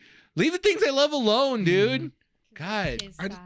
I just think it's so. No. I think it's so funny, and I'm looking forward to when Mando puts a helmet on him. Imagine. I thought that's what was happening in the beginning. I was like, wait, what's happening? Mm-hmm. It was a little helmet. It was. It was I too just- small for Grogu. I just want to see the little chainmail. I want to see the chainmail. You did. When? He was moving whenever he would move, you would see the chainmail under him. Mm-hmm. I told you it was in there. You could see it on him. He's always wearing it now. So now we got to get a little Grogu, little baby Yoda with chainmail. Also, adorable as all hell Mhm. of Grogu seeing Purgle and going like Jedi stuff. Mm-hmm. Mando Daddy! and it just like immediately cuddled up to Mando, Dad! Mando. And he's like, Dad, Space Wheels! there's a whale. I'm scared. And then he cuddles up and he's like, I also love the fact that you never see Din Djarin sleeping. It's Oh, like yeah, the that's one true. time you Yeah. actually see him sleeping, Mm-hmm. and he's just like, Look, He's in man. light speed, just like Whatever. I'm put on cruise control. I mean, that's essentially what Lightspeed is. All right, we got to move on to our last topic of this issue. Creed 3, Michael B. Jordan's first directed film Greatest off the live famous action movie ever. Rocky series Well, live of action movies. Live action anime movie. Live action anime. That's basically what it is. Here's the simple point of this entire conversation. Michael B. Jordan undersold this movie in advertisements by simply saying the fight scenes have anime inspiration, undersells all of it. Let's assume I'm a weeb. Let's assume I watch anime, okay? For this one section. Japanese Yes. cartoons. No. Yeah, exactly. I watch Japanese cartoons. You Let's only- assume but you for only- this one section, I'm a weeb. Do you only watch the tentacle ones? No. Let's assume I watch anime, right? What I really love about this is that the storyline borrows a lot of setup from anime. Mhm. My favorite part of the entire movie, that is just anime as all hell, when Victor is training. Spoiler alert, by the way. If you haven't seen Creed 3, stop the podcast, go watch it, then come back. Here's the point. When Victor is training Donnie for the fight in the desert, that was a Goku Vegeta moment. Oh, when Victor Drago? Yes. Oh yeah, it's a great moment when Kakarot. it's a great moment when Donnie punches him in the face and he finally draws blood, and he just kind of smiles. And Yeah. he goes, "You're back." That's a Vegeta moment, dude. That's a Vegeta moment. It's a He's great like, I'm moment. fighting you to be better, but I Yeah. want you to be better because you have to win this fight. Yeah, you beat me. You need to be able to beat me again. Yeah. It's that entire storyline of defeat and trying to come back, working with the enemy or working with previous rivals, not enemies, but previous rivals to be better. I thought it was really interesting too because I was kind of surprised because in a way, Jonathan Majors, the way he fights, you can see that he was using pressure points Mm-hmm. in Well- the middle of the fight. But I did notice he never used it on Creed. No, he tried. You can see that he's trying. The first Did he? punch he lands is in the shoulder again, the same way that he fought Gutierrez. So that's the thing is that first move, so, but Creed is moving around. He's Yeah. moving around too fast. And you so can't get to kind of direct set hit, up huh? a simple summary of the story, this is his retirement. He's done fighting. He's 25-1. The first fight we see is him versus No, he's not pretty 25 and 1. 24-1. He ends up being 25-1 at the end because he's 24-1 before he fights Caldona, Pretty Boy Caldona, or however you pronounce his name. Yeah. The first person he Ricky fights. Cotton. Rick Cotton, yeah. It's The pretty first, Ricky Cotton. the first person he fights in the first Creed. That's Ricky Cotton. His retirement match is the 25th victory, so he retires. No, he as has the- more than that. It's 30 something because he said that you already beat 6 people in a challenge. I thought it was 25 because that's what the card says. Anyways, point being, he's the undisputed heavyweight champion in World Boxing Champion history. So he's basically like his dad. They haven't had one in like 2 decades. He's done. He basically retires. His child is now like 5-6 years old. And basically, Bree is a producer. She wants to preserve the last bit of her hearing and is no longer performing live. Yeah, it was Yeah. damaging her hearing worse. You have Damien. Damien is a longtime childhood friend of Donnie. There's past history. Somewhere along the lines, Donnie feels like he betrayed him because he left him behind to be basically incarcerated for mistakes that he committed as a kid. So it is a revenge story in a way where Damien, Jonathan Major's character, wants to take everything from Donnie because he feels like he deserved that more than anything. Sorry, I know I'm shaking that. See Grogu just waving. But that's the basic concept of the story. Yes. That's basically it. Yeah. In terms of what this movie does, I think that it did something very well, which is deliver a story without the crutches of Rocky. Mm-hmm. Because it's very difficult to try to sell a movie that does not have Sylvester Stallone. Creed is good on its own. Creed 1 and 2 are good on its own. But you can tell that a lot of that story is carried by Rocky essentially motivating him to come out like, hey, you got to do this. You got to do this, kid. This is what we got to teach you and all this other stuff. This very much is a movie of how do I stand on my own feet without my mentor. Without my mentor. Mm-hmm. Like he gave me all the tools that I need. I just need to use those tools in order for me to stand on my own 2 feet and become the champion that he knew that I could be. And everyone and the screenplay did that so well. Yeah, I thought that I still think of it now because we were talking about it on our way home. Mm-hmm. Where one of my favorite scenes is Donnie by himself inside the locker room right before the fight with Damien, and he's just one punch at a time, one step at a time, one round at a time, and he just keeps repeating the mantra to himself, just immediately going, just keeping his head right. Of that's all I need to do. If I can throw a punch, if I can keep on moving, I'm gonna win rounds. That's all I need to do. And he's able to keep that mantra going, and he's able to win in the end. Mm-hmm. And that's great.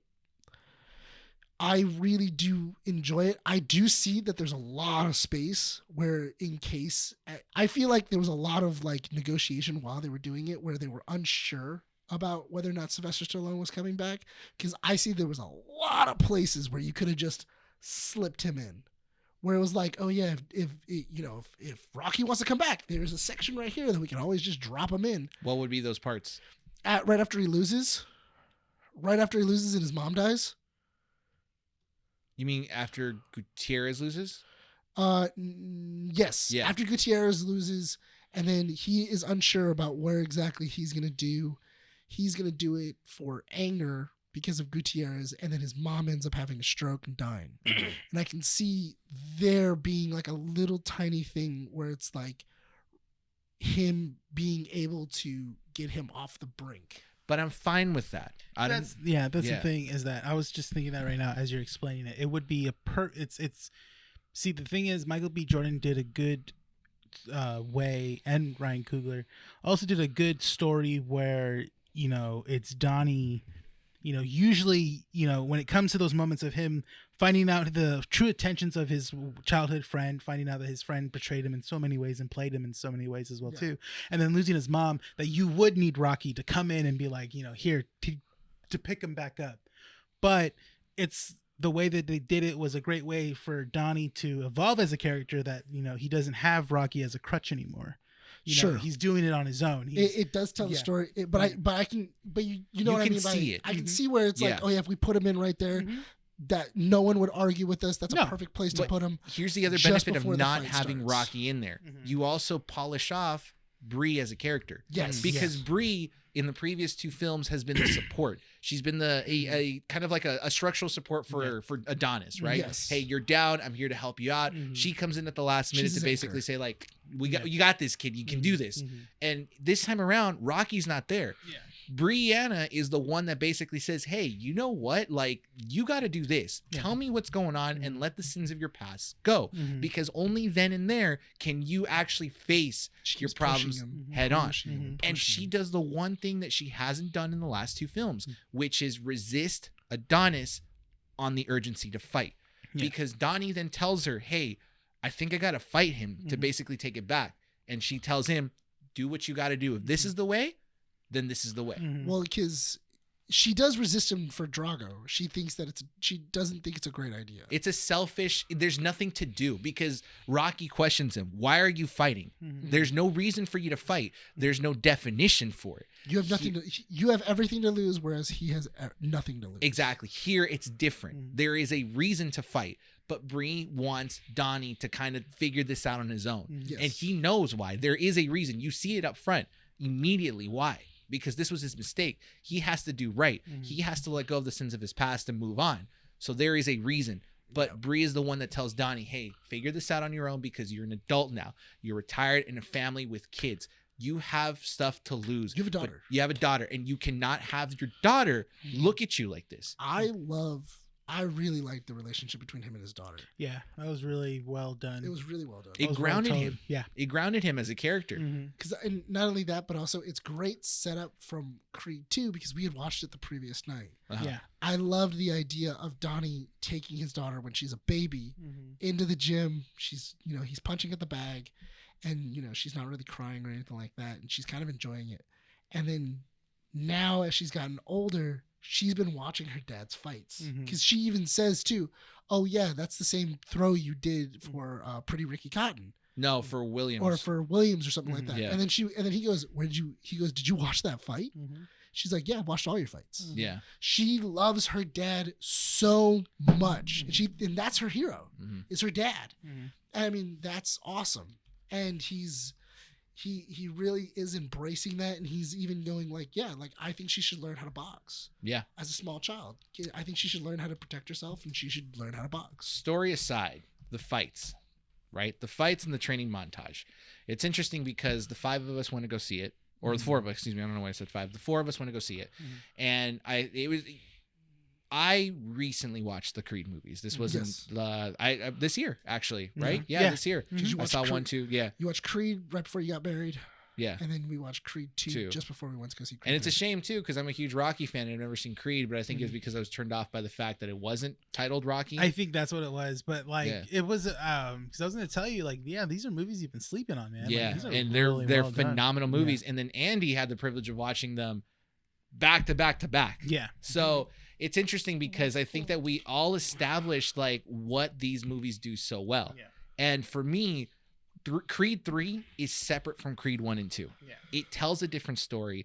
It goes a different path, and it does so successfully because I think that it's uncomparable to the first two. In terms of training montages and fights, though, I still think that Creed 1 has a good montage. I'll let Andy explain this part because she said that she said it, and I'm like, this is pretty interesting, that the third montage in Creed 3 is more relatable if you live here in Los Angeles. And then Creed 2 was really good because it was a more simplified version of what we would have seen in Rocky 4. Yeah, see, and we really dwelled into that whole training montage in Creed 2 where we said it's the Rocky said, this is a place where boxers come to get reborn. Yeah. And you see that in Adonis, and then you see that in the fight where he's wearing his color scheme has changed, where he's no longer wearing it's the same style, but it's no longer the red, white, and blue. It is all burnt ash, like a phoenix. Like you said. I also love inside of his house when he's walking around with Damien, because I didn't notice it until the second time. Oh yeah, you told me this. Yeah. I love as he's walking around with Damien. I don't think I told you this, but I liked seeing his setup where it was each belt that he had won, he put his dad's gloves right next to his shorts, or right next to Donnie's shorts. So it was his dad and him. We both won the belt wearing this. We both won the belt wearing this, and then he very much went, I'm just as good as my dad. And that was really, really cool. What did I tell you about? No, it was the similarities between Michael B. Jordan's characteristics and then Adonis Creed when you're in his room. Oh yeah, because Michael B. Jordan's a huge nerd. He's a huge weeb, and if you looked at his childhood room in the very beginning, you just see a bunch of anime stuff. Oh yeah, no, there's a Gundam on there. He has a Gundam that's sitting there. He has a Naruto poster that's sitting on the back. He had Evangelion and stuff. I was like, oh my god, these are deep cuts. Yeah. Jesus.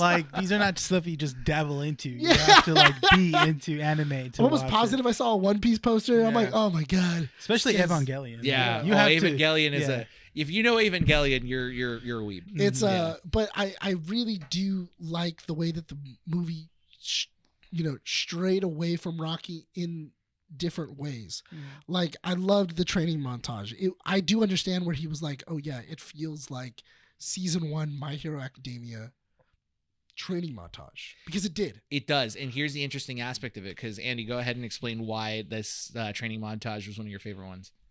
Oh, because it took place in very iconic LA areas. So there was Santa Monica Beach, Muscle Beach.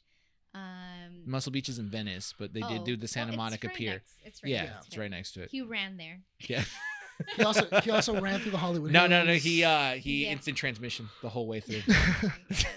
And then they also run right by that bridge. The new The new one? bridge and then the old bridge too. So I think Adonis is running through that new one, and then I forget his friend's name. Damien.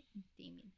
He's running through the old one, but it was so cool. It was so fun. But I was telling Bryan that I think if you don't live in LA and you don't know those iconic spots, you can't appreciate it as much as the local audience. Yeah. What's interesting about that training montage, and I mentioned it to you and you, Rene, was that as he's training and getting along into his training, he starts to look more and more like Adonis. Yes, or not Adonis, Apollo. Yeah, he's looking a lot more fit. His hair. Because it's a lot poofier. It's a lot poofier. He has that afro, and then he has the stash and the beard. That's very similar to Apollo. And I'm like, that's a pretty cool. I don't know if that was intentional, but that is a pretty cool I'm sure it was. Yeah. Now, speaking about the fights, because we do have to wrap up this issue pretty soon. Yeah. Here's my issue with the fights that we saw here. They were still grand spectacles, but I feel like these fights were more symbolic than they were intense. They still were intense. Yeah. The first fight and the Gutierrez Damien fight, the second one, they were still pretty intense because as you see Damien fight, you see the street mentality in it. It's like, oh, when he's holding on, you throw in a knee as I turn him around away from the ref. You throw an elbow to cut him in the eye. You hit him in the rib to try to break him. Like it's a very street mentality, right? Yeah. In the fight between Donnie and Damien, though, it's more controlled and it's a fight in the inside. And it's interesting because Michael B. Jordan came out in an interview recently where he said that he wanted to include inner dialogue between the characters. I thought he was going to do that. Yeah. Especially when he said it's going to be anime as all hell. Yeah. Because that is a very anime thing for them to have an inner monologue as they're fighting of going like, man, what am I going to do? But no, and then if he did that, I would have loved the fight even more. That would have been my favorite fight. I think it would have been too much. No, because I would have symbolism. Well, the thing is that I would have liked it if it was like a conversation between the two, just mentally, like you hear like Donnie talking and then you just hear Damien kind of respond when they're in this like enclosed kind of like fight. That enclosed fight lasted like 10 rounds. You know what would have been kind of cool? You ever seen was it Game of Shadows? I don't think so. The Sherlock Holmes game. Oh yes, Sherlock Holmes movie, yeah. With they're mentally De Niro, where they're mentally dueling, fighting, yeah. And then kind of like that, where Robert Downey Jr. like figures that something out, and then he goes, you're not the only one that could do that. Yeah. And then they're both having this argument, mentally, yeah, just with their eyes. It would have been cool. Yeah. That's pretty cool. I do like the way that works. My only thing with it is that I do understand where it could be a little bit jarring.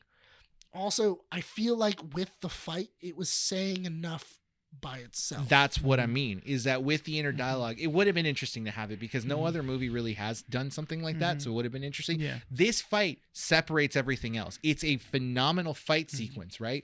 Because if from an anime perspective, it's like, so cool. It's like Dragon Ball. The fight is full Dragon Ball. So what I loved is that he did the classic like gut punch, and you see the force in the back. He literally did the whole Trunks Frieza thing. Yeah, the only thing you don't see is his fist shape. In the back of it, like in his spine. You could have just he added the sweat coming out, and he added like the expression of like, and it lingered in that shot for a bit, and I'm like, you felt it. I was like, what the heck? Oh man, that one hurt. But the fight, the fight sequence where, the part of the fight sequence where everything gets shut out around them and the stadium is empty and it's just them. I loved that. That was a straight up, dude, they're moving so fast. How can you see them? Yeah. It's like, oh, you just have to. I can hear Pickle in the background go like, you just have to train your eyes to see them at this speed. And I'm like, yeah, that's basically what it is. I've always loved like Dragon Ball Z Abridged where he tells Gohan that, and then Krillin just goes, you can't see him either. Can you?" And he's like, Krillin's great. and he's like, "Oh, I can see like every other move." It's good, but this is, again, I go back to this aspect of this fight cannot be compared to the other two. Yeah. Because if you did, I'm gonna be honest, the second fight, Ivan versus Adonis, Yeah. that one is the best out of the three. That one's more I- emotionally driven. Yes. I feel like that one definitely is more emotional, and also it's the most brutal. It's the most brutal, and it also has that parallel of what would have happened if Rocky threw the towel. Well, because the other thing is that I feel like it's a mixture between Rocky 3 and Rocky Balboa. Yeah. That's what I feel like this is a mixture of. This Where Creed this- 3. Creed 3. Yeah. The reason being is because it's like having Mr. T fight Rocky as this new up and comer, trying to get the belt, but he has a connection to him through his past. And the reason why it's Rocky Balboa is because everybody keeps on saying that Creed won every single one of his matches 3 years too late. Uh-huh. Everybody that he fought that was a contender were all way too old. There was no way that they were ever going to fight back. His legacy is that he beat a bunch of nobodies. He beat a bunch of people that were way past their prime, and he never was challenged, which is also the same thing that happens in Rocky Balboa with their champion. So to actually have that championship belt where we're going toe to toe, match for match, we're going all the way to the end with this one. And it really was the rematch it's the match between Rocky and Apollo, because they even did the same thing where they both almost knocked each other out and hit each other in the face. Mm-hmm. So it really did use a lot of the symbolism and the creativity of all the other movies, but putting it into an isolated incident and having it on just where we're all alone. Yeah. There's nobody else here that matters right now. My family doesn't matter. My trainer doesn't matter. The audience doesn't matter. Even the millions of people that are watching us on pay-per-view right now, that does not matter. What matters right now is me and you, and we're settling this. And I think that Michael B. Jordan understood that from a directorial perspective, because that, like, every fight sequence that was in that movie had a significant purpose to exist. Mm-hmm. Like the fight the first fight we see, right? That is to show that Creed has accomplished the goal that he wanted, and he's now retired. May not be happy, but he's done. And this was the fight between two rivals. That was it. No, yeah, the fight between two rivals, right? Well, because he fought Pretty Ricky Cotton, which is the only person he's ever lost to. Exactly. Then in the second one, you have that brutal street fight, the brutal mentality of Damien as he tries to take the championship belt. And he shows that really well in a quick 5-minute sequence when Bree covers her daughter's face as the fight gets more intense. Yeah. Like, that's how you get to see that aspect of the intensity that goes on there.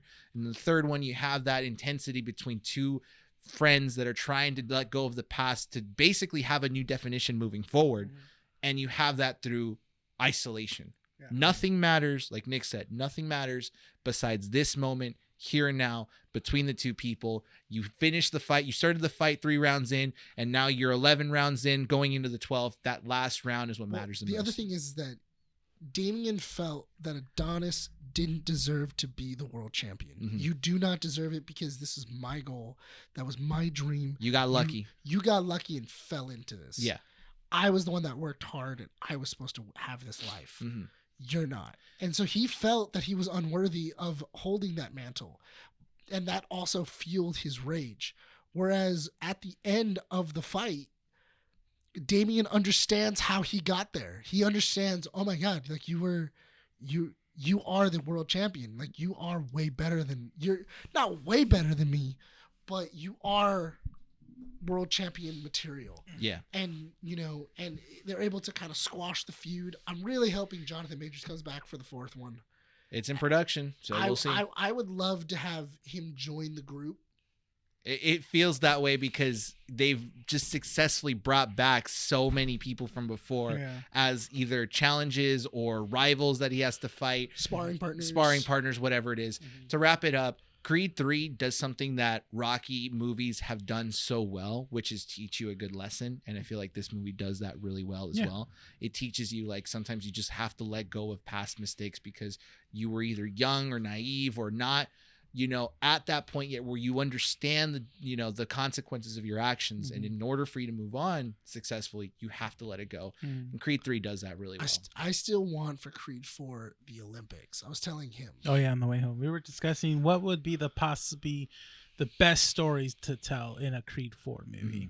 And I was like, that would be really sick if you did an Olympic Games, and then Donnie has to go get his rivals, like all the people that he's beaten.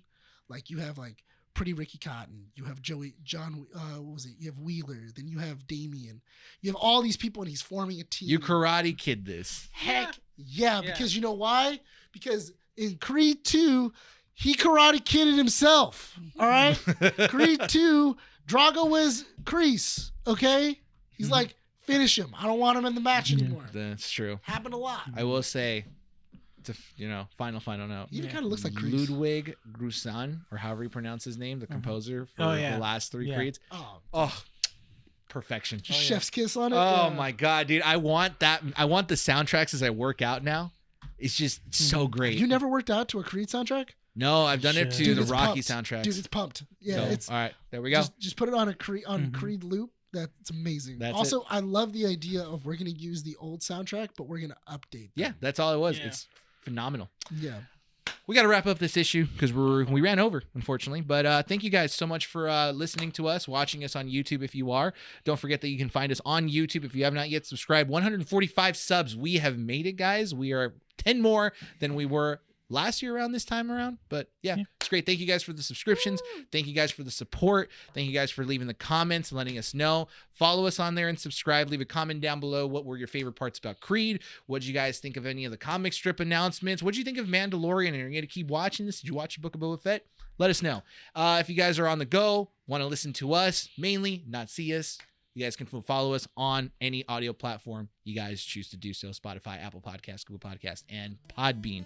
Follow us on our socials, Facebook, Instagram, and Twitter. And don't forget to check out our website at keepingupwiththenerds.com. I feel like as I keep going and saying it more, it just flows a lot more naturally. There we go.